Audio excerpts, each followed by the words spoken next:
அஸ்ஸலாமு அலைக்கும். ஆய்போவான், வணக்கம் எல்லாருக்கும். இன்றைக்கு புத்தளம் பாலாவி என்ற ஒரு ஏரியாவுக்கு நான் வந்திருக்கிறேன். உங்களோட உதவி அண்ட் உங்களோட பிரயாஸ் தேவையான 2 குழந்தைகளை சந்திக்கிறதுக்கு. வீடியோ தொடர்ந்து பாருங்கள். இது சம்மந்தமாக மேலதிகமான டீட்டெயில்ஸ் நான் தரேன்.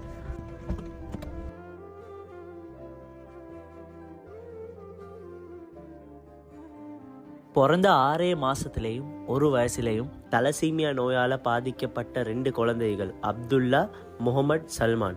இந்த 2 குழந்தைகளை தான் பாலாவில் நான் இன்றைக்கு சந்திக்க வந்திருக்கிறேன். இந்த 2 குழந்தைகளும் பார்த்தீங்கன்னா மிச்ச நாளாகவே தலசீமியா நோயோட போராடி கொண்டு தான் வராங்க. எப்போ பார்த்தாலும் பிளட்டை ஏற்றி கொண்டு பிளட்டை மாற்றி கொண்டு ஹாஸ்பிட்டலும் கையுமா தான் அலைஞ்சு கொண்டு இருக்கிறாங்க. 5 வயசும் 9 வயசும் தான் ஆகுது இந்த 2 பேருக்கும். ஓடி விளையாட வேண்டிய வயசுல எதுவுமே செஞ்சு கொள்ள இல்லாமல் இவங்க 2 பேரும் இருக்கிறாங்க. இவங்களுக்கு இப்போ இந்த மாதம் கடைசியில், ஏப்ரல் கடைசி உள்ள போன் மேரோ டிரான்ஸ்பிளான்ட் இமீடியட்டாக பண்ண சொல்லி இருக்குது. இல்லாட்டி இவங்க நிலைமை இன்னும் மோசம்